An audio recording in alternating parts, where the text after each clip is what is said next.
Hey friends, Pastor Michael from Organic Church, here with Sydney Erickson, Beth Jarvis, Nick Offolter, Pastor Roger Deerdorf. We are missing Dawn tonight, so if she listens, she just has to know that we're praying for her since she's not with us. But we're missing her. She's not missing. Yeah, she's not missing. Yes, okay. Correct. She is not missing. We do know where she is at. Okay. But she is not in this room with us at the present moment. That's good. That's great a positive clarification, Yes. Nick. Because... And it's starting already. It does get a little bit dicey right off the rip, just about every time. So tonight's topic, this is a fairly straightforward conversation. Gives us lots of room for rabbit holes, rabbit trails, which is what we love. If our listeners do or not, I don't know. They keep coming back, so obviously they don't hate it too much. The question is, what has been your approach to reading the Bible, and has it changed over time? And the clock begins Roger. now. Yeah. Well, I mean, I'm ashamed to say this, but I don't read the word like I used to. Mm-hmm. Is it because you're old and can't find your glasses? Well, that and it's hard to read because I mean, I need great big letters. Yeah. Actually, I need to get me a different Bible because when I was first saved, I mean, I read every night, and then after I read, I have the CDs of the New Testament, and I would listen to one of them and go to sleep. But I don't know. I don't understand why I've slacked off as much as I have. Well, that brings up a good point. Like with technology, like my grandma, she will turn it on like when she's getting ready, or if she has a lazy morning and she just wants to lounge around. And oh, you hear that, Alva? She's calling you lazy. I heard it. No, I'm not. But yeah, I think it's just the Holy Bible app. Yes, will help you out, and it will read it. It will read and it, it'll read it to you. And you can do New Living Translation, King James Version, New International Version. Not all of them have audio. Yeah, but many of them do. Yeah, and also you can increase the print size. I know that because ask my grandma. You can't she hands it to me in this one word per swipe. It's like, that's what I and did. Then I was like, come on, Grandma. Like size 72 font. Oh, it's bigger than that. I think it's bigger than 72. 104-point font. It's big. Google Map is finding it. Yeah. Like you could see her tablet from the International Space Station. You could read her Bible from the International Space Station. It is big font. But I mean, it's a shame, that happens. Well, but I think we get tied up in other things, and we don't take time for the Word. I also think, this is my opinion, legacy members, don't yell at me, but I think the older you get, the more complacent you are with what you know and what you've read. You've read it enough times that it's kind of like, oh, I already know that story. But to me, because the Word is very much so alive and it changes based on situation, and you learn and experience new things. When you stop reading it like that, you do have less revelation. Right. Yeah. And I understand that. Yeah. But, I'm the only one that can change it. Yeah, right. You're exactly right. Yeah. It is a habit. It is definitely a habit. Mm-hmm. Yeah. It is. Yeah. I could, instead of drinking 3 Cokes, I could read 3 pages in my Bible. Am I going to do that? Probably not. But I'm saying that it's a matter of changing the habit. Yeah. Okay, I went somebody else's turn. Well, this is short. I think it kind of just changes for me, like this season.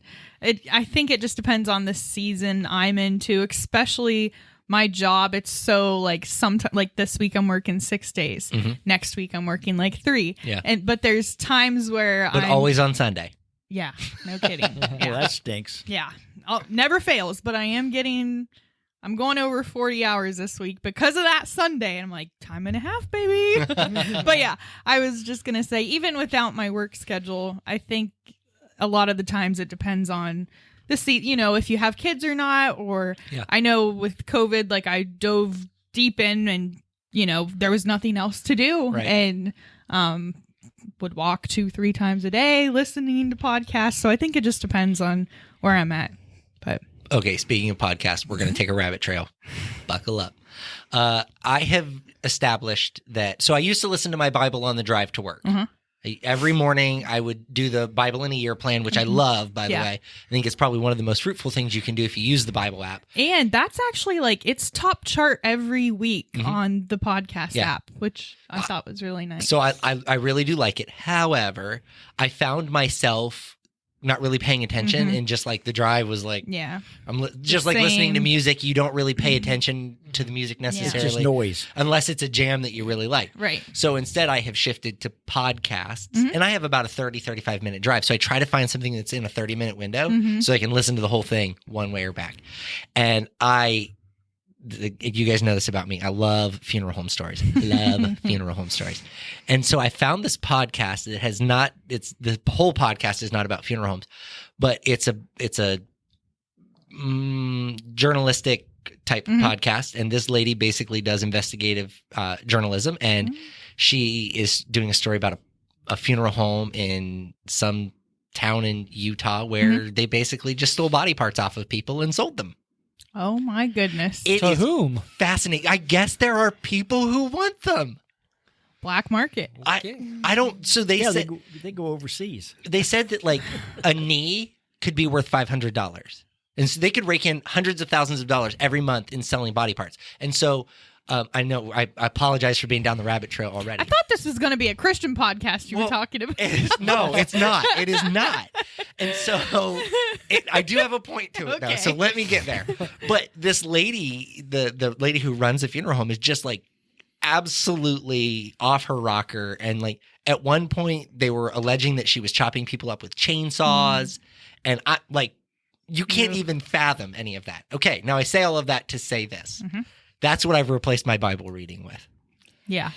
You need to get you're back in in trouble. your Right, that's what I was Yeah. going to say. So it's Right. again, just as Roger said, it's the habit. It is all about the habit. And so when I go, okay, well, I'm realizing that I'm not paying attention. So I will pay attention to things that don't matter, but I won't pay attention to things that do matter. Yeah. My wife will attest to that any day of the week. So, I will concur with Roger. The habit is hard to get into, but it's super easy to break once you're Yes. there. Yeah, It it is is. really Very easy to easy. break. Yeah. So. It's easy to stop. Yeah. It's easy to get started. Well, and I say the same thing about coming to church. It's easy to find a reason not to come. It's hard to find a reason to come. Yeah. You wake up on Sunday morning, even if you are the best of the best of the best churchgoers, you wake up on Sunday morning and it's raining outside. You're like, man, I could just sleep in tonight or today. We're just going to skip today. And then pretty soon you've skipped 4 weeks, 5 weeks, 8 weeks, 10 weeks, 12 weeks. And then all of a sudden you're like in a downward spiral and I need to get Wonder back why. to church. Yeah. Yeah. I can't, never mind. Go ahead. Somebody else go ahead. I probably shouldn't share the story, so I won't. I'm gonna by the end of this podcast. My tongue is just gonna let loose, and I'm gonna share the story. So, it is what it is. I don't sit down and read it like each book, my book. I've bought study guides Sure. for like the different books, and that's just boring doing that by yourself. I agree. Yeah. I have found that by doing the podcast and by you like giving out little secrets, Yeah. what Little, your little sermon's snippets of gonna what the be sermon's gonna be about. makes me dig into it Yeah. more. But I try to read it every day. But I'll tell you what, Satan is a thief of my time. Yes, exactly, Oh, yeah. exactly. He is, because if I don't get up and do it first thing in the morning, Yeah. and I'm going to be honest, the last few weeks, I'm lucky to lay in bed, hit my snooze, then I grab my devotional, read it real quick, Yep. hit the snooze, but I'm not getting in. And when I'm you- doing my devotional, but I'm not getting in the word. When you do your devotional, though, do you take anything away from it? See, I found when I was trying to do it myself personally, when I would try to do it first thing in the morning, I would do it as put a check in the box. Like I would Same. read it, Yeah. and then I would say, okay, I'm done with that. I don't have to worry about that now. Yeah. You were awake, but your mind wasn't. Well, and even then, even if my mind was awake and I was like actually trying to actively read it, by the time I would get to work, I didn't retain any Yeah, of what I had yeah. read. It had left me as fast as it had gone into Well, my because brain. as soon as you were done with it, you're like, okay, chaos morning, let's get to it. Yeah, right. And then it's all down the drain. Yeah, so then you're in the shower, the kids wake up, you're trying to do all of the things. And seriously, by the time I would get to work, I would have to sit there and think, okay, what was it? Yeah. like what was the scripture even? Like what passage was I in this morning? And I don't know. Yeah. Do you have yeah, that? Yeah. Some mornings it really clicks, and other mornings it just Yeah. it's gone. Okay. I was going to say, I'm trying to read more just in general, but like me trying to read books in general is kind of, I'm like, well, I already read my book today. Do I have to get into my Bible? Yeah. Like that's not good. Yeah. That's just the devil trying to get in. Yep. So It is funny how we will replace our study time or our Bible time. And to me, it's not, typically it is not study time. I will be honest with you. My study time comes when I'm writing a sermon, when I'm prepping a sermon. Right. That's when I study. And I only focus on whatever it is that I'm talking about. Like last week when I was doing when I was doing Lazarus, I mean, I was in it. Like I was in the weeds. I had like 16 tabs open on my MacBook and I wouldn't close any of them because I was like, well, I might want to go back and read that again. And so I would have all of these tabs open and I would have my Strong's Concordance out looking up words and seeing where else they used it. And I mean, I have gotten better at studying because of that, but it's still hyper-focused and it's not necessarily like spirit-led. I don't ever just open my Bible, put my finger down and go, okay, let's learn about this today. It's a very structured learning process for me.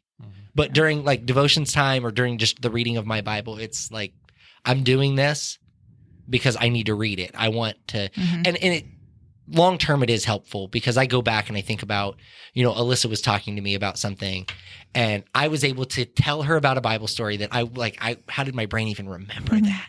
But so there is some fruit in it in remembering those things. And I think Dawn mentioned Ananias. Was that last week that she mentioned him? And that's probably one of my favorite stories. Now, I like the stories where like God really smites people. Like those are my favorite. I like it when people you like the funeral home deal. Yeah, I guess so. It makes sense. But I like it. I like those stories because it shows that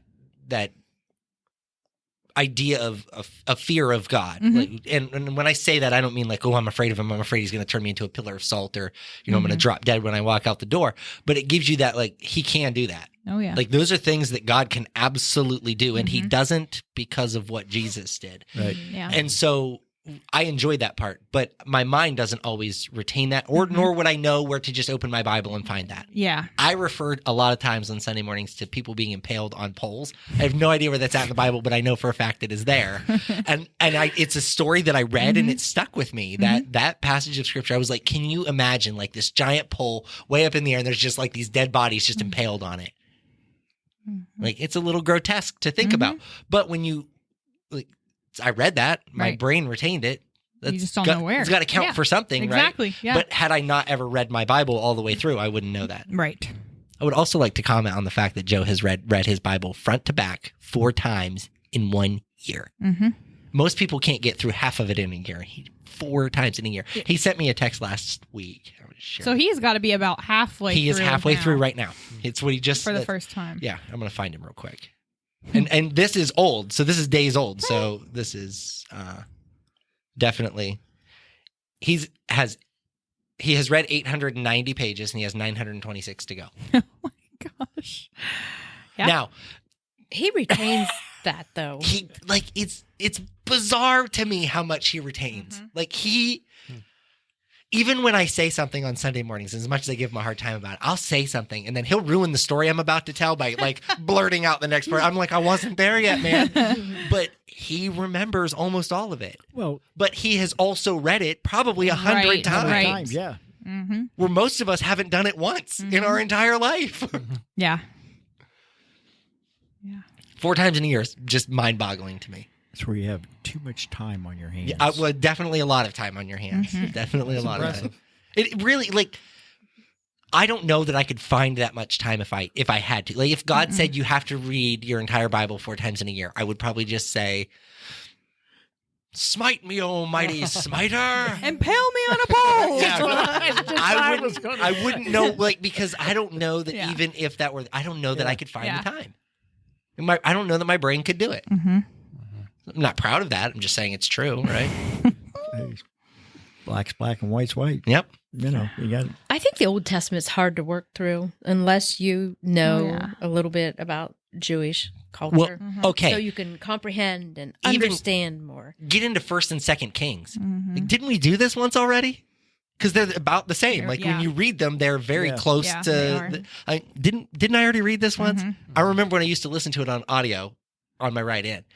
Because like today they would do 1st Kings and tomorrow, because the way that the Bible in a year works is you don't read it straight through. You don't go Genesis to Revelation. You do a snippet of Old Testament, a snippet of New Testament. And so you might have Genesis, you might have Exodus, you might have Matthew, you might have Revelation, all in the same day. And there's not a lesson to it. They don't necessarily tie together, but they try to feed you a little bit of everything in one day. And so, Monday I'm getting First Kings, and then on Thursday I'm getting Second Kings, but it's the same. I'm like, didn't I already listen to this? And so I'm checking to make sure I haven't already checked off that day. It's just really strange to me. I've always struggled with that. Again, until people are dying, and then I'm like, yeah, let's read this. And not even die. Like when the stories are this one begat that one begat this one. I'm like, nah.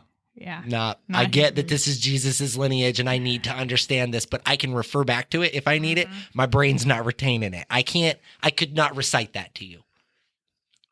No. We ought to ask Joe if he can on Sunday morning.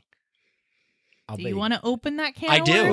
Actually. I Yeah. do, because I'm curious if he can do it. Yeah. I am curious. Like Aaron, my oldest, he can put the books of the Bible in order. There are not many adults that can do that. Yeah. He learned it at church camp. And that's just something that he retained. I remember I had to learn them all in order, and if you had to stand up in front of the church and do it, and you got a little award. That just seems mean. But listen, it's gone. Yeah, that's what I'm saying. Well, they say in order to remember something, you have to forget something else. Like, makes sense. I forget a lot of things I was because going to say I must have forgotten a lot of things. Yeah. 'Cause I can't remember anything. Yeah. So that's the only way that you can. Like Well, I can that's what still my remember wife if it's tells Old me. Testament or New Testament. Right. Right. And the New Testament, I can kind of remember the order, but man, the Old Testament. Yeah. Ooh, Yeah. I know that Genesis is the beginning. I know that. Revelations. It's the end. end. So, Yeah, And Margie Jude says is right that, before Revelations, isn't it? yes. Okay, I can remember that one. Margie says I don't ever remember anything that she tells me because it's just too full of Gettysburg. There's no room for anything very good. else. And- She's like, oh, you remember the most minute detail of this guy's life or this part of the battle, but you can't remember what I told you 5 seconds because ago. it goes Like, into the brain, but the brain is already full, so it falls back out. Remember SpongeBob SquarePants when he shows his brain, it's all them filing cabinets? Yes. Well, yeah, my filing cabinets are all like Gettysburg. Yeah. Yeah. The filing cabinet They're for full. They're packed. like my social calendar file cabinet is very small. Like it's more like a file folder. Yeah. I got a post-it there. Yeah, right. That would probably be more accurate.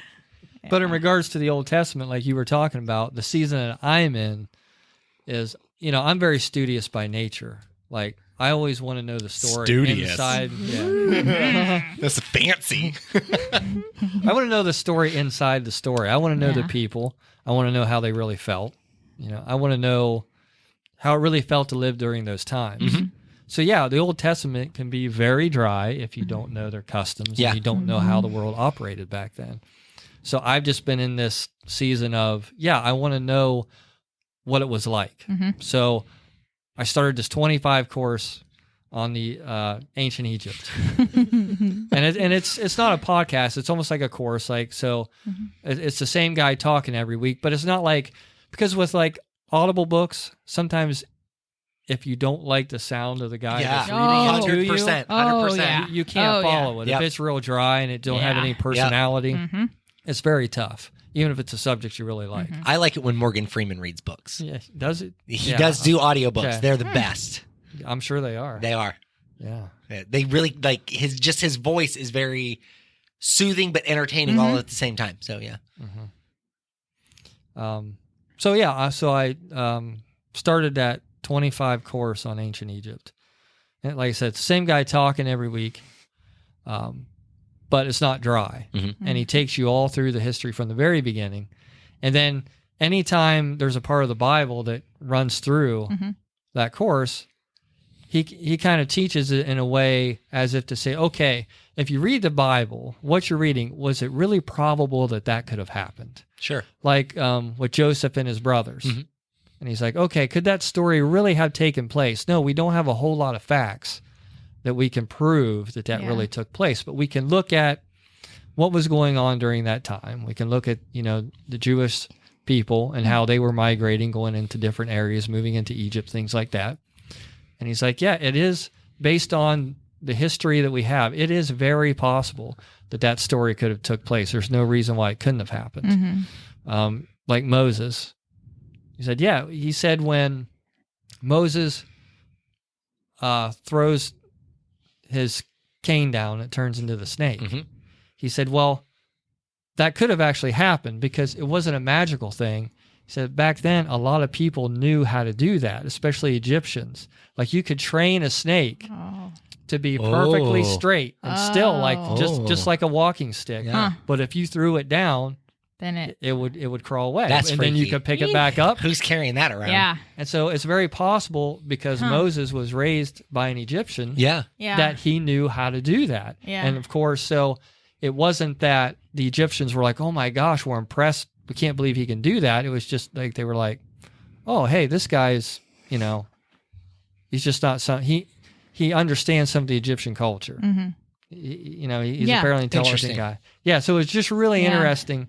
They throw all of that culture, the Egyptian culture, into what you learn in the Bible, and kind of puts a realistic, idea. Like, okay, yeah, this actually could happen.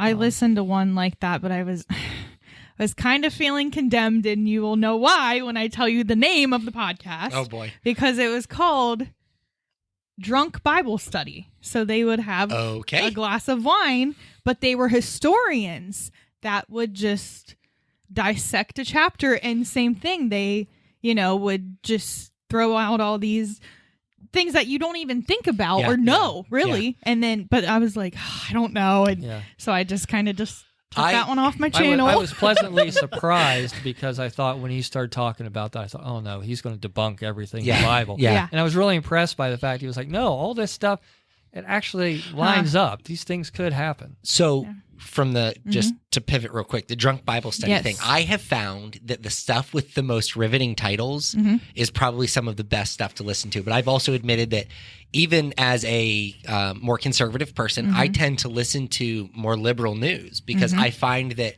when I establish a baseline for what they believe versus what I believe, it makes it a whole lot easier for me to have a conversation with somebody who doesn't believe what I believe. Right. So if I'm going to listen to a podcast called Drunk Bible Study, which is a fascinating name, but it had a wine glass on the cover, and I'm like, oh, what am I doing?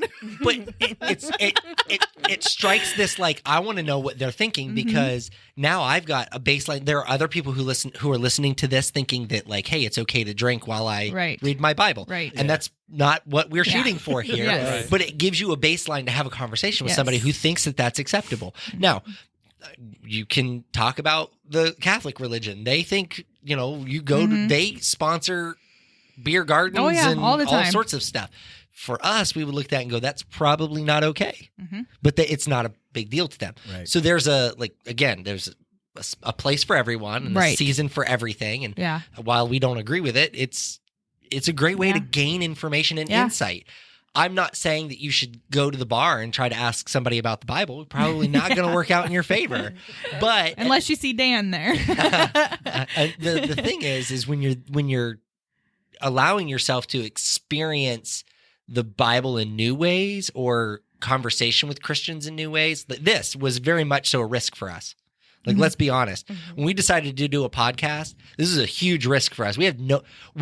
Every thought that you guys have is unfiltered. I don't get to ask you before you say it, what are you going to say? There was one episode that we recorded that I actually sent a text to the entire group and said, we're not going to release that. I said, I need all of you to run it through your spouses first to make sure that nobody's going to be, because it was a little touchy. Right. And when we released that episode, we didn't get any backlash. Well, I think we thought in the moment, we thought it was touchy. Yeah. But once we listened to it, we're like, well, that seems pretty balanced. I think we were all... Yeah, there was a fear of, are we going to sound harsh or cruel? And that was never the idea behind that episode or any other. Did you guys hear that? It's the man in the ceiling. It sounds like crinkling. It is. Sid's over here trying to eat a Reese's cup. She's eating her Valentine's Day. I don't blame her. Sorry, Sid, I just put you on blast. My apologies. I was like, is there a mouse in here? What's going on? Turns out there is. It's just Sid. Michael's ready to run for the door. Anyhow, what was I saying? Oh, but this podcast was a risk for us because we didn't know how we would be received in the world. Like everything you think, everything that you say comes out of your mouth into the microphone and recorded for all time and is posted on the internet for anybody to read. I can tell you this. If Foursquare listened to this podcast, they might go, we probably need to just not be affiliated with that church. Because sometimes we say things they may not agree with. Like I've talked openly about how I don't agree with the politics in the corporate level of Foursquare. I don't have a problem telling that to any one of them. I tell it to my district supervisor. I'll tell it to any of them. The problem is, though, is that once it's out there forever. Right. And so I think there's an inherent risk. I think the same thing about podcasts like that. There's a negative connotation to the name, but I think that it's a great space to put how I feel about my relationship with Christ and how I look at the world and things like that. Yeah. I don't get attached to the name. I don't even get attached to the ideas because I can listen to somebody else preach. Listen, I listen to Joel Osteen. I don't agree with most of what that guy says, but I listen to him and I can find value in some of the things that he says. Yeah. Same with Stephen Furtick. And I'm not saying they're wrong. I'm saying that it's not me. It's not how I feel. It's not how I believe. I don't know that I have to quote an oath about the Bible every Sunday whenever I pick it up, but I get the premise behind it. He's trying to make the gospel easy, right? But I don't want to feed people milk forever. At some point, they have to eat meat. At some point, they have to learn. And so I worry that that's not always the case there. And there's nothing wrong with making yourself aware of everything that's going on in the religious world right now. Yeah. Well, think about Rabbit Trail. Ready? There was a televangelist. I don't remember which one, and somebody in the room may. I don't know. But he had decided... where I guess he had been having an affair and it was with another man and he was a man and it became public news and they took him to a cabin and some far off place and they prayed for him and he came back out and he was no longer interested in having an affair with a man. And whether any of that is true or not, the fact remains that like we have to be aware of those things that happen because there are people who are sowing money into those ministries or who are believing everything that person says. Listen, I don't get it right every week, but I tell you guys that. Right. Like, listen, I'm willing to openly admit that, but whenever you hide it, whenever you pretend like you've got life figured out and you have everything squared up and then you're sinning and doing it in a way that you feel like the world's not going to find out, that to me is incredibly problematic, and we're responsible for telling people those things. Right. I'm not saying slander that person. I'm saying, hey, listen, if you're sowing into that ministry, you should really reconsider it. I had Beth call me one time and ask me about sowing into a local ministry, and I said, let me call you. I wasn't going to text her all of the things that I knew, and I just told her, this is what I know, this is what I understand, this is my heart, but it is entirely up to you. I didn't ask what the decision was. I didn't ask if it's none of my business, but I have a responsibility and an obligation to share what I know. Oh, yeah. And so I think that there's a certain amount of importance in being aware of what's going on around us in the Christian world. Yeah. And you said this was risky for us, but I think it was a bigger risk not to do it. Sure. Because we were just at Pangrazio's for supper, and my stepdaughter was complaining how the internet kept going out and she couldn't play her game, and it just ruins her whole world when the internet goes down. And I was like, well, I said, when you open a book, I said, it doesn't shut down until you decide to. Yep. I said, you can have that book open as long as you want, read it as long as you want, and nobody can make that decision to shut it down but you. I said, it's a wonderful thing. Think about it. And she just kind of looked at me like, oh, brother. You're lame. You had two heads. So that's where we're headed. If we're not doing a podcast and we're not talking about Jesus and about his word, that's a big risk. That's right. Because we're getting to the point where, kids, they younger people are not going to open books of any kind. Nope. Much, not the Bible, not anything. Yep. So it's just the way that it is. It's, I tell people all the time, it's like, well, it's their world now. I mean, we're still living in it. Yeah, but they are taking it over. It's changing, and there's not much we can do about it. So we can only do what we can do. And this, I think this was, You can even look at the political climate and see that the younger people are taking over, which is, I think, fine. I'm completely okay with that. But like they want their voices to be heard and to be heard loud and clear. And I think back to, not so long ago when young people weren't voting at all. Their voice wasn't heard. And then they finally got mad enough to say we can't keep doing the same thing and expect different results. Now, I'm prayerful that they make better decisions than we have made or that our parents have made or that our parents' parents have made, and that we can start turning this country around and into something that we need it to be. Yeah. And I mean, like, let's be let's use common sense about everything that we have conversation about. We don't need to fight about every little detail. I just saw that again, I'm not trying to be political. It's going to get there for just a second. I saw that we impeached. I heard it on the Daily. It was the first time it had ever happened. A secretary of something or other. Hold on. Let's go to the old Googly. Actually, my news app was just filled with it today.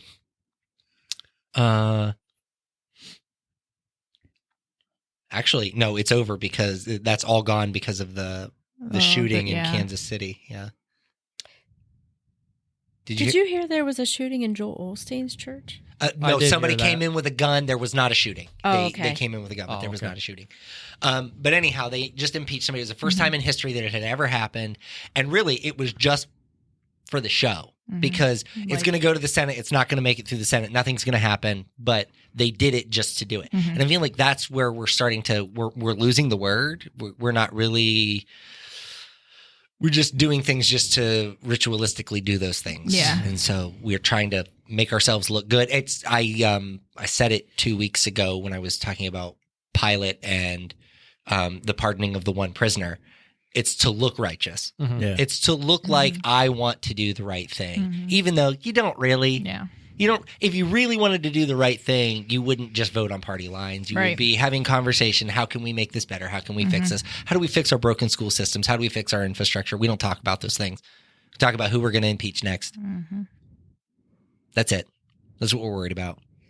And you know, it doesn't matter who's president in the next term. They'll start an impeachment proceedings within months of them being in office, and we waste time and money consuming ourselves with things that aren't really important. But you know, the fact that Jesus is coming soon doesn't seem to faze anybody. Especially the higher ups. That's what I'm saying. The more righteous they think they are, the harder they get wrapped up in the dumb stuff, the superficial. So. And our children are delayed in their schools compared to what other countries are. Listen, Big time. Listen, blown away by this. Okay. Blown away. So our kids we homeschool 3 of our kids. They get, at the beginning of the year, we buy their math book, their spelling book, all of their workbooks. Now, that is a small fraction of what those kids do for homeschool.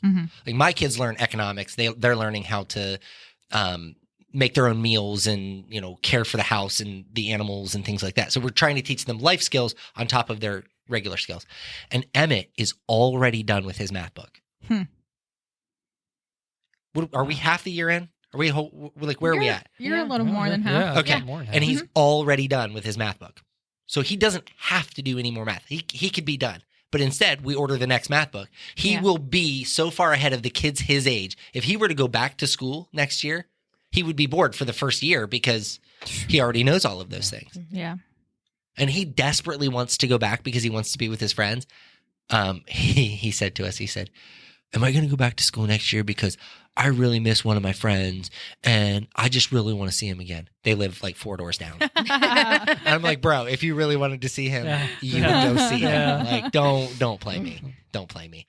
Hey, totally off topic, but I went to the Tuscarawas Valley Civil War Roundtable meeting last Thursday at the Dover Library, and the guy that's running it, he goes, before we start the meeting, I want everybody to stand up and we're going to say the Pledge of Allegiance.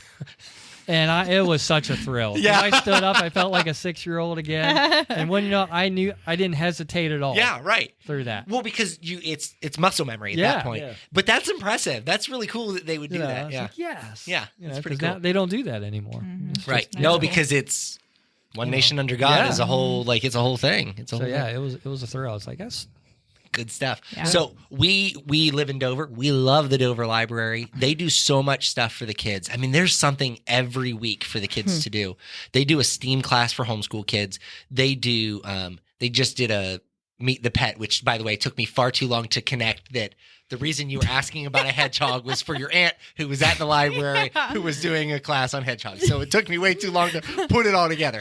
But anyhow, Sid's aunt works there in the children's department, so we see her regularly. But we're there all the time.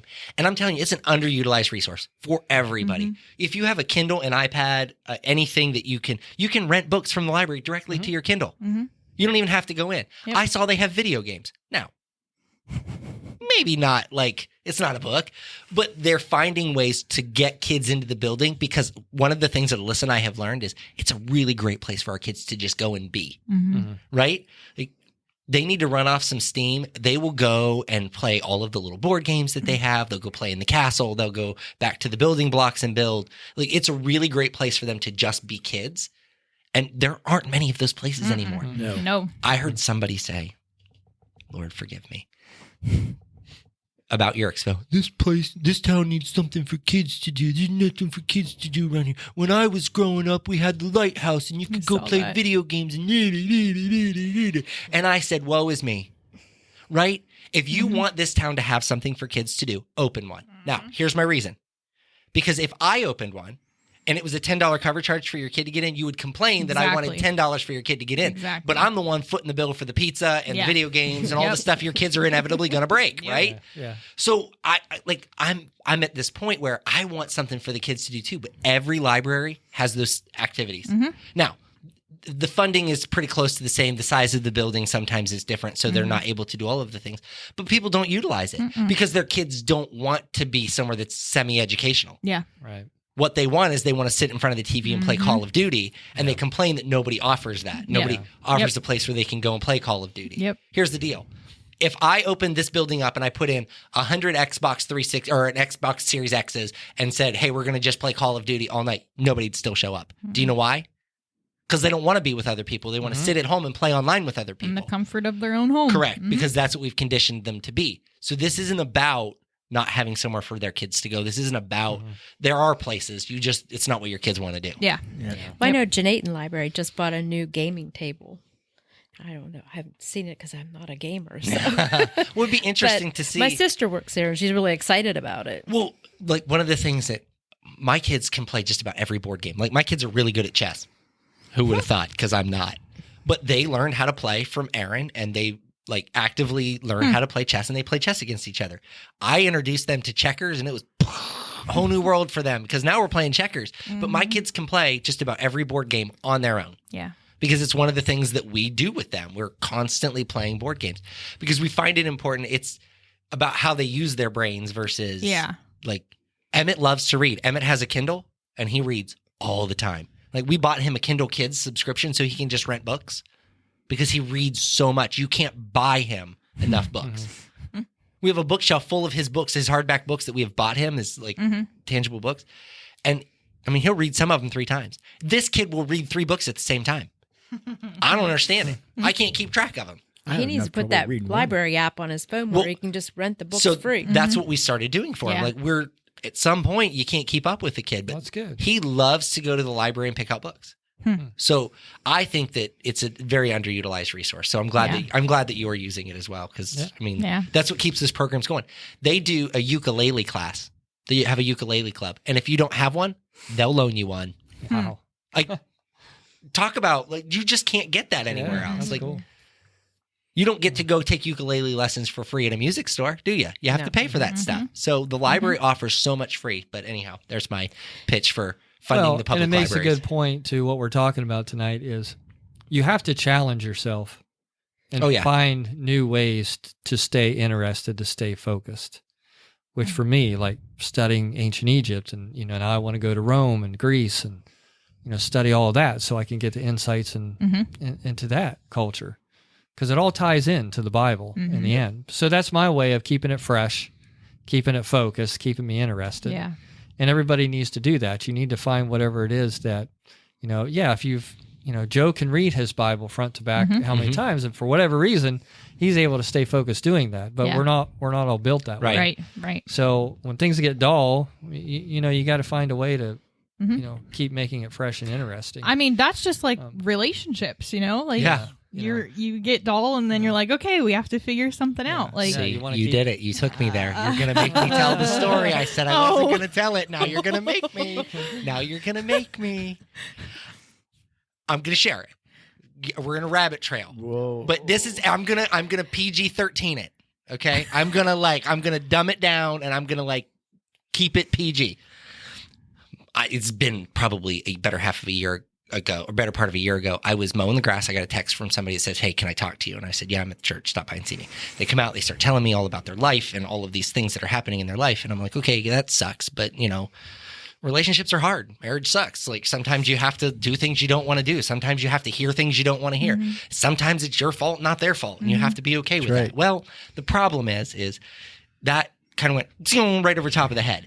And so this couple ends up divorcing. And then very proudly divorced, like wear it as a badge of honor that they're divorced. And I just couldn't wrap my head around it. I'm like, I don't understand. You spend so much time loving that person. How could you be happy that you're divorced from them, right? So then I start to get text messages that they're back together. And I'm like, I'm confused. You were just happily divorced 48 hours ago, and now you're seeing each other again. And then it's they're cheating and I'm miserable and all. And I think to myself, we've gotten to the point to where we are so far from what we believe that God wants for not just ourselves, but for our families and our family units, our community. Our community suffers from divorce. And I don't mean that like because people are divorced. Or from the simple fact that people won't get married. Right, right. The number one cause of divorce is marriage. So don't get married. You don't have to divorce. And now we're having premarital sex and we're doing all of the sinful things that we know are not okay. And then we're having kids and correct. And then they're single parents. And that's what I was going to say. People don't realize the damage you're doing to children in those situations. Yeah. Right. And I'm like, people get They're divorced. worried about themselves. People get divorced all the time. And I don't think there's anything wrong with that. And Lord willing, I'll never have to go through that. So I don't know the situation. I don't know the circumstance, but I'm praying I never have to go through that.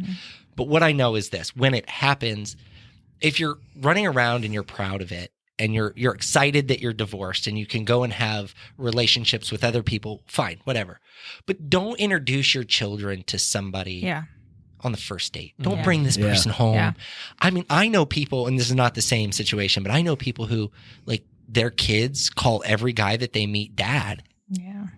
As a matter of fact, like, I'm closely connected with a situation like that. And then what happens is he leaves, and all of a sudden they're traumatized because dad number 3 has left. Dad just keeps leaving. Every new dad I get, he just leaves. And then at some point it becomes normal. Yeah. And then that's their life. Yeah. And then they become resentful because they always feel neglected. They always feel like they weren't cared for. And I really struggle to understand how people are excited about that. How they're excited about the damage that they're actively doing to their children because they think that it's funny. Like, I don't know. It's really hard for me knowing what the word says. And again, divorce is something of the world at this point, and it just happens daily.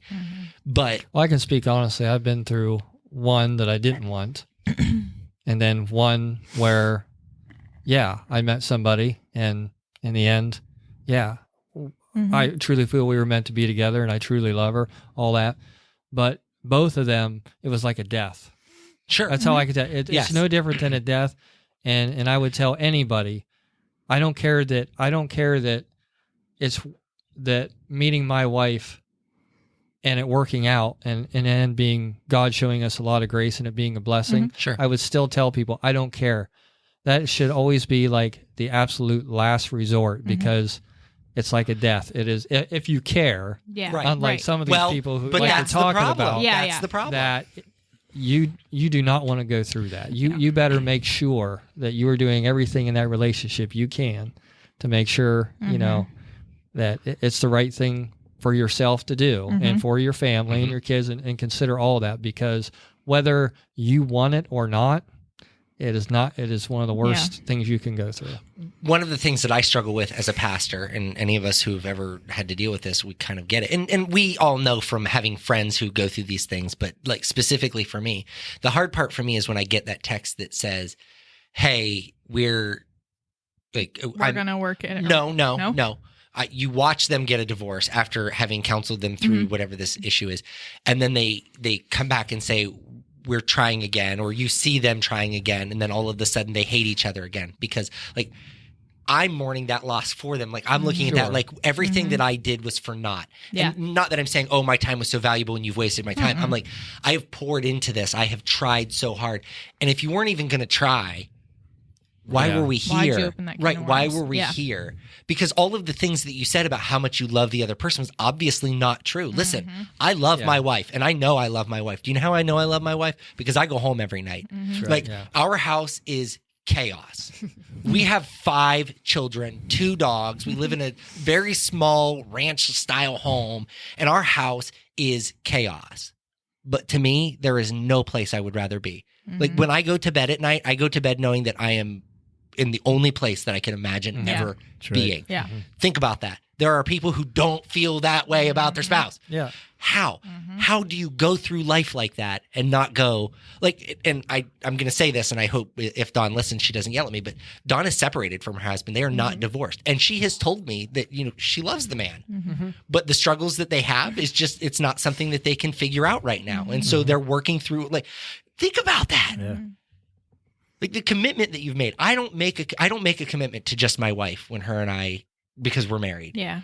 We made a commitment to God that we were going to raise our children and we were going to work through all of the difficult things.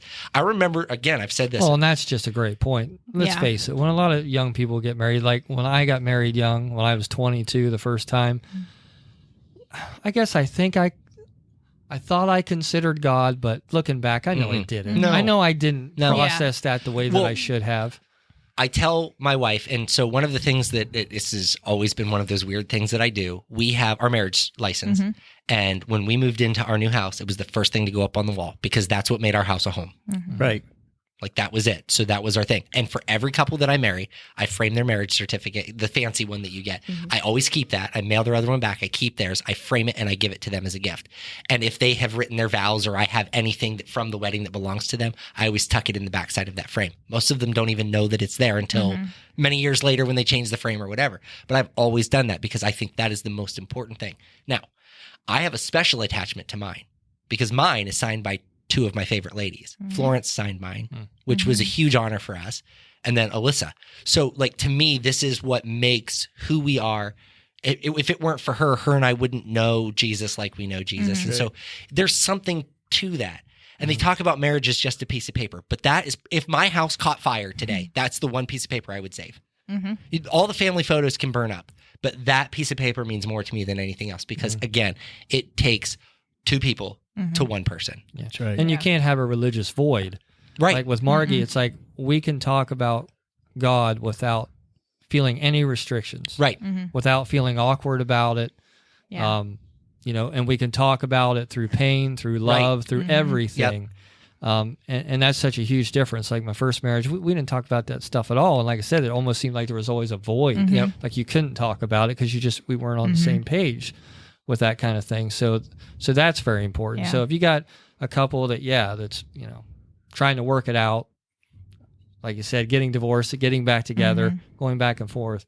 If there's no dialogue about God in your relationship, and if maybe you're a person who is like, well, I just can't talk to him about God. I feel that in my heart. That's what I want, but I can't really talk to him or her about it.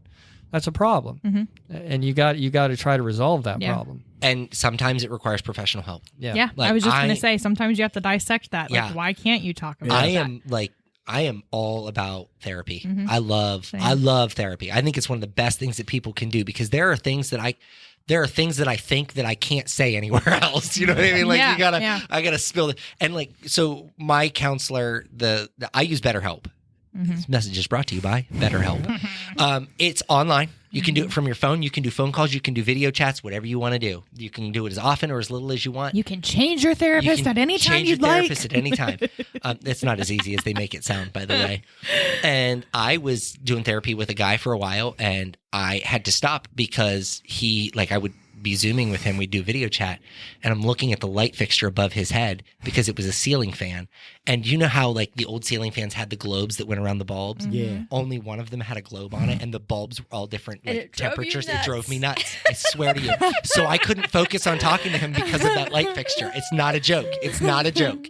And so I was like, but then I would go, there are sometimes I would go into session with him and I'd be like, listen, I don't want you to speak to me the whole time I'm in here. I'm just going to unload. I just need you to hear me. And he's like, got it. And I would just spill my guts. And I would but like, there's a certain amount of freedom in that. Like being able to just, there it is. It's out of me now. And I don't have to feel like I'm carrying it.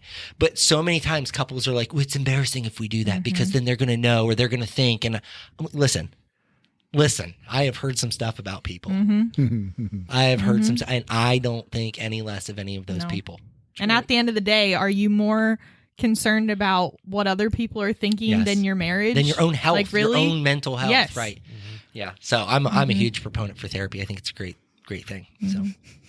Oh, and while we're on the therapy thing, you got to shop around for him. Oh yeah, because don't pick the first one. No, I had one. When did I start with mine? Last December, but I started with one because of my work. They offer a service, sure. So I got on and was reading their descriptions. Well, then I'm starting to talk to her, and we're just not lining up. Like we don't click. She does not understand like my family background and why I feel so stressed out about that. Well, honey, I'm like, oh no. And I told my stepmom, she's like, you should have just hung up right there. I had one try to tell me that basically, God and faith has nothing to do with your health. Oh man. And all he wanted to do was show me this diagram of the brain and how it works. And anytime I would say, well, I'm doing good, and I feel like, I'm getting some of my faith back, and I'd start to talk about God a little bit, he'd shut me down and just like show me this diagram of the brain again and say, well, your approach just isn't possible. That's not how things work. And I was like, well, so not how they work for later. you, maybe. I had the exact opposite. I went to one, it was local, so it was face-to-face. I went to the meeting. A couple of things. First of all, my job is really restrictive on what I can and can't do, like as far as getting out. So sometimes, like I might have an appointment for 4:30, but I don't get out of work until 4:15, and you're 40 minutes away. So it's not always that easy. Yeah. And so I made sure that they were very understanding of that. And I missed an appointment one time, and they billed me $50 for missing the appointment. Like I called and said, "Hey, I'm going to be 15 minutes late. I understand if you like. There's really no reason to come to the appointment." And she said, "Okay, I'll let the doctor know," and then I get a bill for $50. So I was already a little bit peeved, but I went to my next appointment, and I said something to him. And at the time, I wasn't licensed, but was working on my license, and I said something to him, and then he like made up this fake passage of scripture that he tried to, and it was intentional. What his intention was, it was like thou shalt not buy off eBay or something like that. Yeah. And I looked at him and I said, so I understand that it's a problem. I said, but making fun of me doesn't help. Yeah. And I never went back. Never went back. I paid him his $50 and I never went just because they're a professional does not mean they're the one for you. No. Correct. Nope. Yeah. And not all of them understand your family background. Not all of them understand, like you said, like the trauma that you have experienced. And so, and like, I have no trauma to speak of compared to other people. Yeah, let me be very clear. I have had an easy life compared to a lot of people. But I find that when I can go there and I can just like blow off all of the things that I've been dealing with, man, does it feel good. You do that with me. I do. It doesn't cost you a dime. Yeah, it doesn't cost me anything. You need to start giving him a bill, Roger. Yeah, there you go. Mail me a bill at the end of the month. So that was kind of off topic. It was a rabbit hole, but it was a good one. It's a good one, So though. now I have a big question. What is your favorite book of the Bible? So, and it doesn't have to be like, oh, I cling to this one, but when I tell somebody, if somebody says, hey, I'm new to this whole being a Christian thing, what should I read in my Bible? I tell them two things. First of all, don't buy yourself a King James version right off the rip. I'm saying you should get one, but don't buy one right off the rip. Get something you can understand because it can be a huge deterrent not being able to understand it. So typically I will lean them towards an NLT, and I always tell them to start in Matthew. I think it's one of the easiest books. It's one of the most emotional books. I think Matthew writes it in a very emotional way versus John, who is very factual and like has a very strong account of the things that happened. Yeah. More of a historian than Matthew. Yeah. I like Luke because isn't it the one that's chronological? Yes. Yeah, I like that just because, I don't know, because then I know like, okay, there's 20 some chapters, this and that, and it just goes in order. I like Luke. Yeah. I do like Luke. Beth? Proverbs, because it tells you Okay. how every little step, how you should live your life. Okay. Nick? Well, number one, I would say Matthew, because I just love the story of Jesus in the garden. I mean, Oh. to me, it's just, if you want... My painting. I just like every time I see it, it's just so, Yeah, because how can I say this? It's the one moment where you realize just how close Jesus is to us. Yeah. Because he's going through agony. Mm-hmm. Can you imagine the fear, the anxiety? All that. I mean, everything that we go through, that's what he's going through in that moment. So it really brings us closer to him, I think, and that's why I like it. But probably for me is Job. Really? Poor Job. There's just a lot. Yeah, poor Job. But there's just so many things in that book that I think remind us of just how powerful God is. And it's very descriptive in those ideas. And also just something about Job's faith. When God asked Satan what he's been doing, he says, I've been going back and forth through the world. And it's just in that, in that verse that you're like, yep, that's what he does. That's all he does is he just goes back and forth through the world, just causing havoc and causing problems. Yep. And it's just in that moment, just everything that Job goes through. To me, it just seems like everything lines up. Like, okay, because a lot of people ask, well, why is the world the way that it is? If there's a God, then why do we have so much pain and suffering? Why do all these things? Well, it's all in there. Yeah. You realize just how powerful Satan can be in the world, given the right circumstances. Yeah. But you also realize too, in the end, just how powerful God is and just how much in control of every little thing, that he is. Yeah. It's a great point. One of my favorite, how do I say this? It's not favorite parts, but when you see Satan, like when he tempts Jesus, those are the things to me because people are like, oh, well, I'm going to go to hell and I'm going to party and it's all of these fun. Like, to me, if heaven is real, hell is real. Right. And the description of hell is very clear. It's very telling of what it's going to be like. And that tells me that, when Jesus or when the enemy comes, he's coming, he seeks to kill, steal, and destroy. He comes to tempt. He comes to do all of those things. He has a conversation with God. You can read his words and say, hey. And it's and he has no shame. He's proud of the fact that, yep, I've been going from one end of the earth to the other, just so that, which by the tearing it up. Which by the way, going from one end of the earth to the other indicates that the world is flat. Just so we're all clear. I'm kidding. We're not going there. I'm just kidding. I'm just kidding.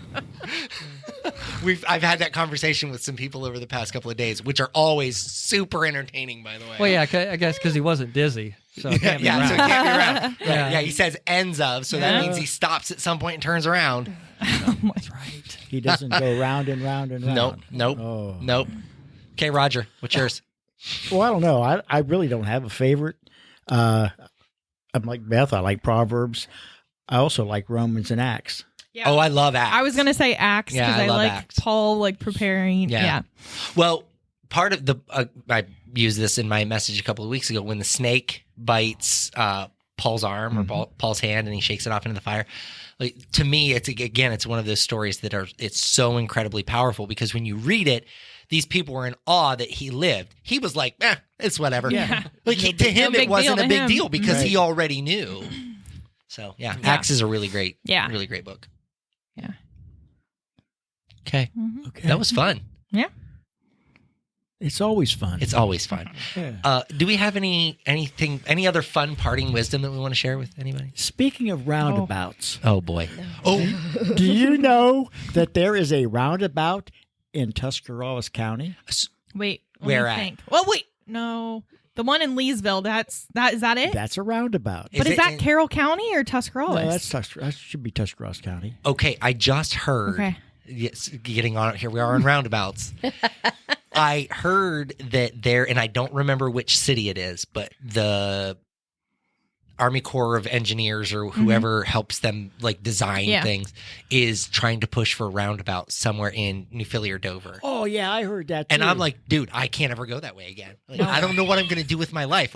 Can they build a bridge over it for me? Because I can't do you know go where that it's supposed way. to be? I can't remember. I went through there. There's been a lot of pushback though, so it's been. I feel like it's Dover. For some reason, I thought. I wouldn't be shocked. Also, so they sold a bunch of land in Dover. So there were several real estate brokers that bought this great big plot of land, and they're trying to open a shopping complex. They're hoping for places like Target or larger big box retailers that they could get to build in that spot. So that would Really? be kind of fun. Yeah, on the north end. By like that Starbucks? Yes, by the new Starbucks. So Okay. it would be down further past that new Starbucks. Oh, yeah. Would that'd be closer to Paral? It is, wouldn't yeah, it's probably right on the border of Paral. Yeah. But Paral is still technically Dover.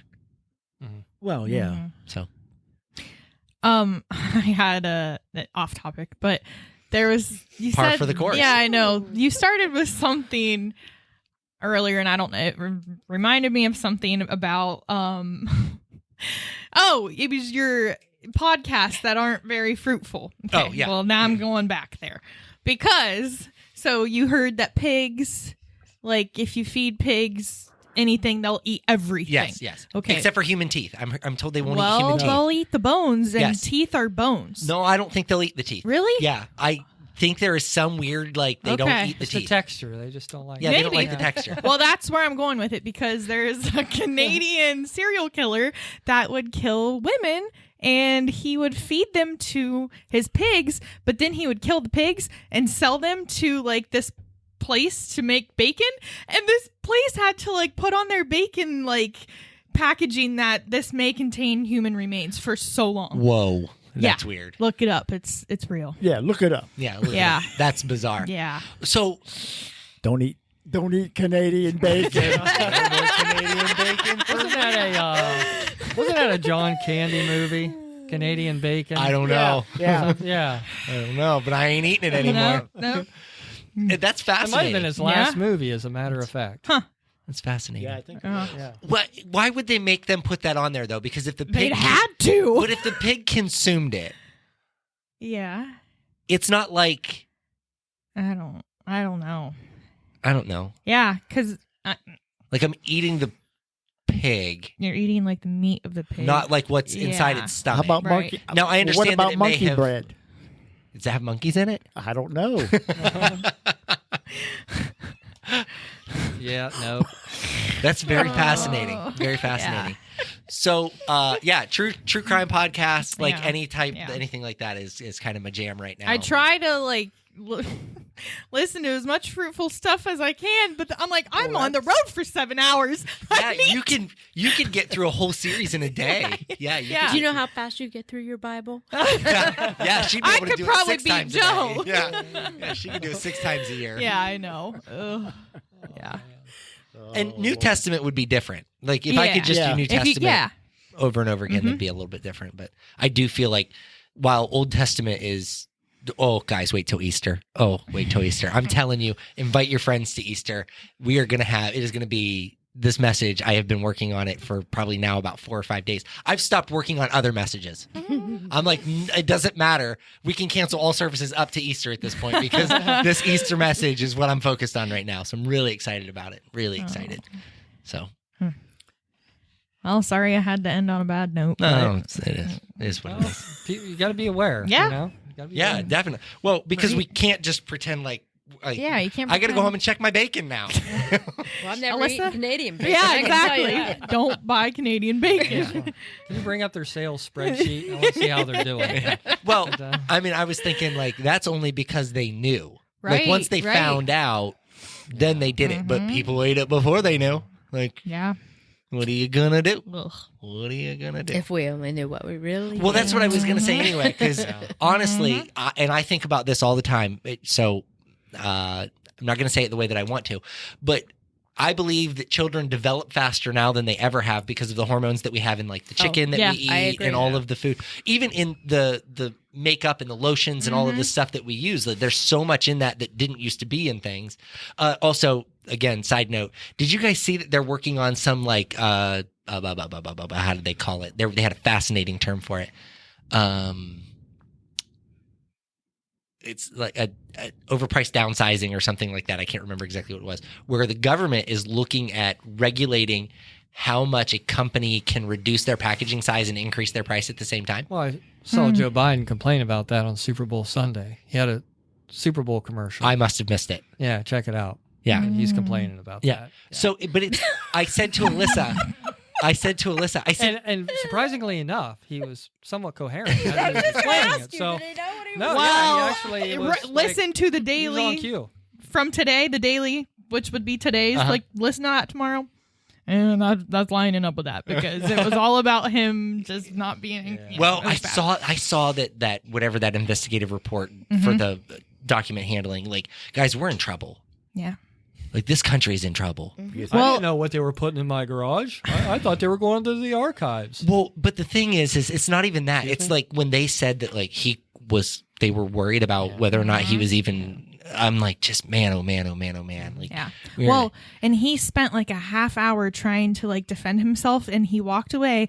And someone asked what was like his thoughts about Gaza, so he came back and said something about, well, the president of Brazil meant to say Gaza, and they're like, everything you just said up until now, like, that's just wiped away because you just messed up again. Yeah, it's really painful. Yeah, and it's not just him. I think. Yeah. Politicians in general have gotten, like, we talked about JFK. I mean, that man could deliver a speech.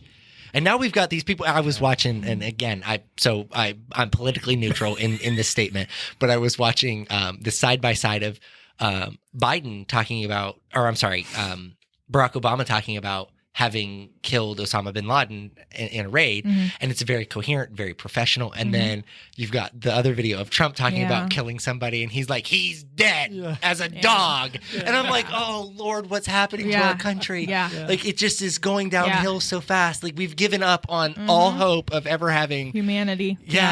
I'm really worried about what's going to happen. We are the strongest nation in the world, and we are going to lose that because we can't get a good. We really don't know what to do with ourselves anymore. I feel like Biden should take a note from George Costanza in the episode of Seinfeld where if George gets a laugh, and he's like, that's it. He walks away from the conversation and leaves. He's like, all right, everybody. So he has a good moment, and then he's like, okay, gotta walk away. He walks away and leaves on a high note. Leaving on a high note. So as he walks off the wrong side of the stage. Anywho, you were talking about hormones in the. Yes. So, like, we are very careful about what we eat, the medicines that we take in our house, because, like, these kids develop so much faster, and it's a dangerous place to be. It's very dangerous to have all of these things in our body, but they have to put a warning label on it because that pig may have eaten may have eaten human flesh. But now we're pumping stuff into our kids. Oh, and I was talking about the whole thing. But Alyssa and I had joked about it probably several months ago. She buys 2 big jars of Jif peanut butter. One for me to eat with a spoon and the other for everybody else to eat. But you flip that jar over and you could stick your whole thumb in the hole that's in the that divot. I remember growing up, like, it was just like a little tiny concave spot, and that was to make it easier to get the stuff out with. Now we just keep making it deeper and deeper and deeper, but the jar looks the same size.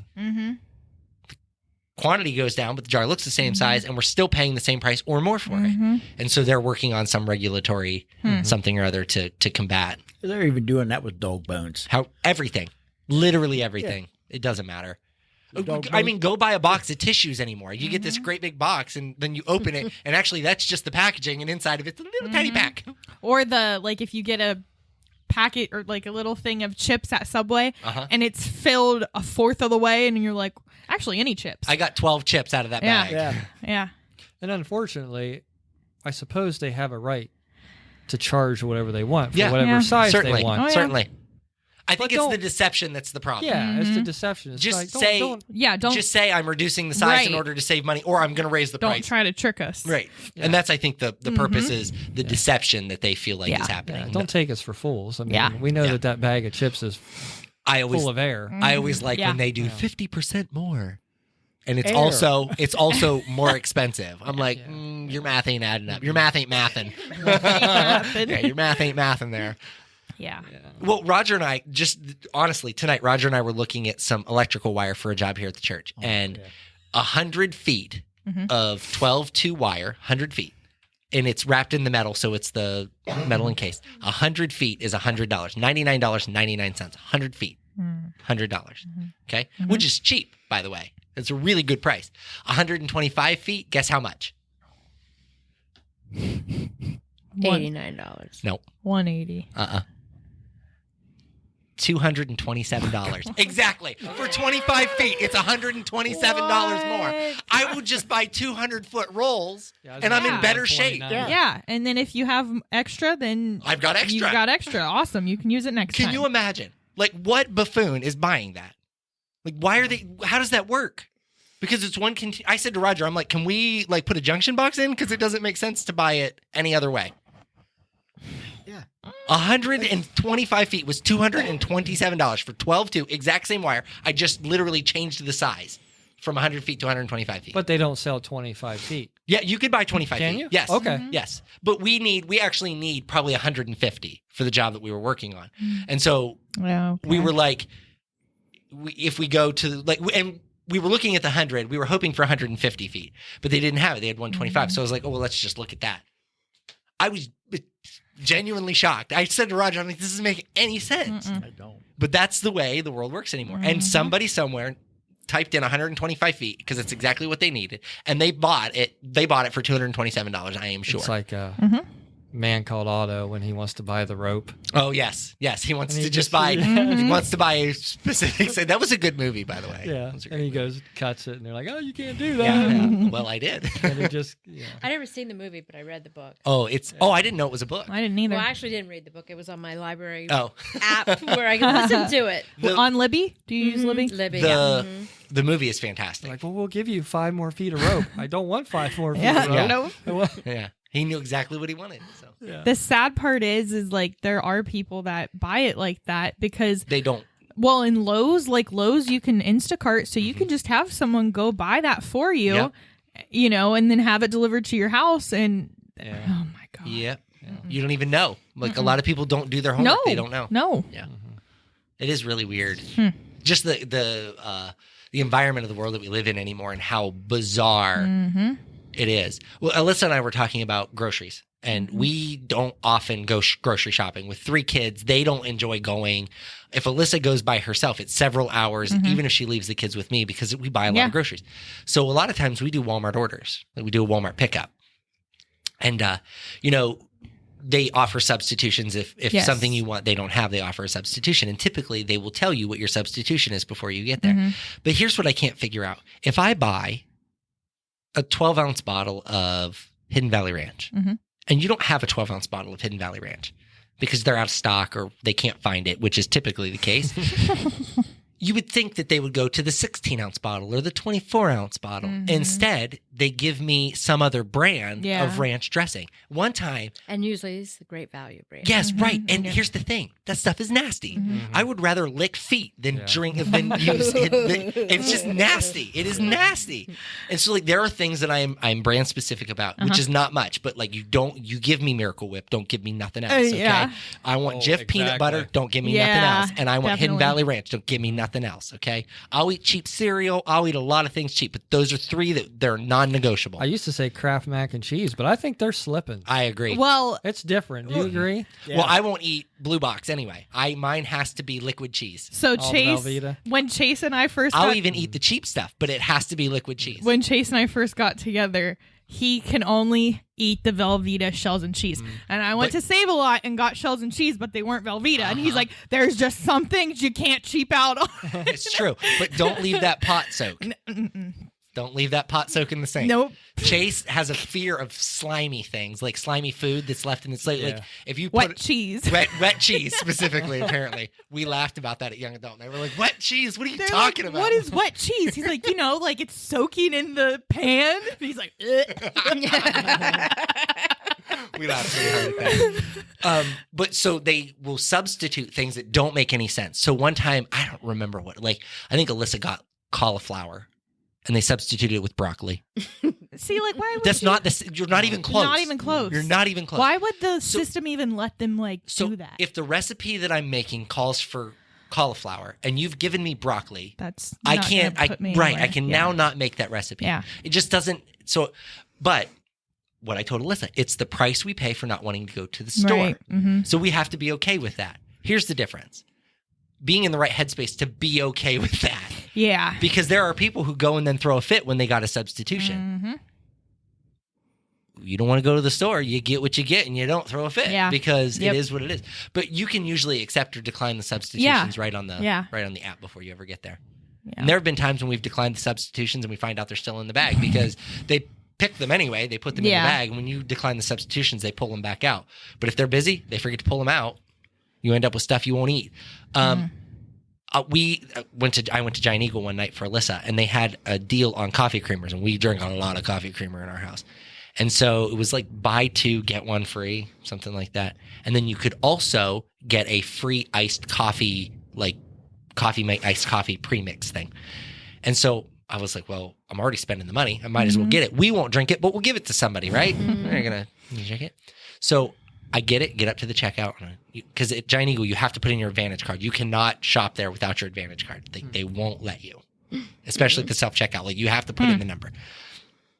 So I punch in her number. I do all of the things. And it doesn't give it to me for free. It's like $6. I'm like, I'm not paying $6 for this thing. It said it was free. So you can't buy anything at Giant Eagle without an Advantage. Not through the self-checkout. If you go to a regular checkout, you can, but not through the self-checkout. Just wanted to be clear. Yeah, not through I the don't self-checkout. shop there, so. So I trying to think, how was I saying that? Oh, so I called the lady over, and she looks at the thing, and she goes, oh, it'll ring up after you hit checkout. And I'm thinking, every other discount that I got, like on the creamers, buy 2, get 1 free, has already been applied, but this one has not. How does it make any sense? Yeah. So I hit checkout. Sure enough, it did apply. But why would they make it difficult like that? Right. It's a scary moment. Yeah. Right. Well, because it's I could have afforded the $6, but I then wasn't about to pay it. Yeah. Because then if it doesn't, you got to find the person, call them up, right. get it taken care of. Got to find them again. And it's a whole, I just don't understand how we've come to the place in this world that we are where, and like the lady talked to me like I was dumb. Like I was the one. Like you didn't. Like, yeah. I don't work here, lady. Trust I'm sorry. me, dude. It's, I'm sorry. Why would you doubt Giant Eagle? And I even said to her, "Oh, it applied the other discounts. I just assumed that it would apply it there too." And she goes, "No, it does it after after you hit checkout." Okay, whatever. But it did, and I got it, and it's still in my fridge from 3 weeks ago, and I still haven't given it to anybody. So it is what it is. But my point is, I think we've come to a really strange place in the world. Like again, from the politics to the just the way we consume news, the way that we shop, the way that we do everything. We don't do much for ourselves anymore. We let everybody else do the thinking for us. Yeah. So but that's what got us into trouble. Yep. That's why we got to keep consuming the word. Yes, right, because it's the only thing that we can still actively get ourselves. Yeah. Like, it's a lot easier. Like this doesn't change no matter where I go to get it. Whether you're on Audible, whether you're picking the actual book up, no matter what you're doing, it's the same. It doesn't matter if I read it in my bathroom or in my living room. It doesn't matter if I read it at work or at home. It's always going to be the same. And so I don't have to worry about quality. You know, they have a big thing at McDonald's that no matter where you go in the world, your hamburger will be the same at McDonald's. That's their. That's a lie. Well, because that's their goal. Yeah, now, their I promise. mean, I can't get the same cheeseburger from Dover to Strasbourg, Right. Or That's from what Dover I'm- to Sugar yes. Creek, like because of the way they construct it. But the ingredients are the same. They buy all of their meat from one place. They you don't have options when you work. Yeah. You can't buy better meat. You can't buy anything.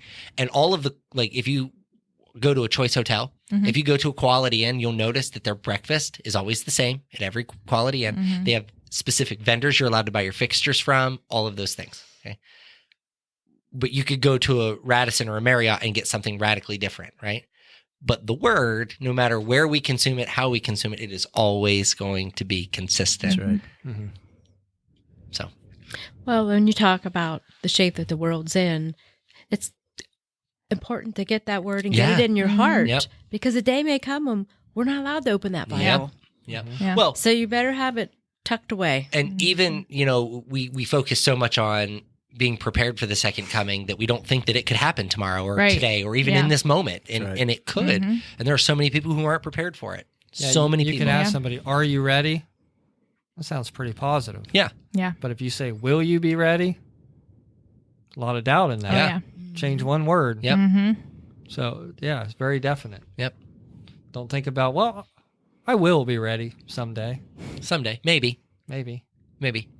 Well, and that I was just thinking with what Nick was saying with the snake and the cane, and you never looked at it that way, and it's like a lot of people read Revelation and they're like, oh, we're far from these these times and this and that, but it's like, are we though? Because look what they just digested in what they were telling a Nick. Snake is ancient, exactly is ancient work. Yeah. It's so been it's around. like, actually, that could be. And I think this guy said, he goes, well, I wanted to find out if that was really true. So I actually went to a snake charmer in Egypt, and the guy did it. However, the guy did get bit in the process. Of course he did. But it still happened. He still does it, and he did it. Yeah. He's like, yeah. can't argue that now. Yeah. I just think a lot of people are like, well, we're not even anywhere close to what Revelation is saying and this and that. And it's like, well, I mean, it depends on, no one knows how to interpret it, you know? So the most important part to understand is that no man shall know the hour. Yep. That's I don't need to look at the skies. I don't need to look at the prophecies. I don't need to, because I'm never going to figure it out. I'm not going to be able to pinpoint. And how many false prophets have come through and said, we've determined the day, we've determined the time that Jesus will come. Those days pass and they are still preaching the gospel. Yeah.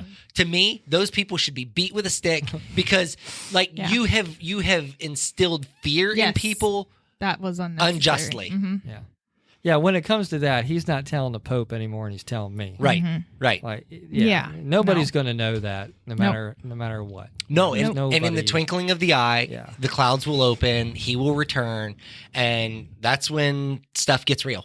That's when it is what it is. You're not changing it now. That's right. And there are people. Think about this. There are people who, in that last moment, will still reject Christ. That was me, Beth. Okay.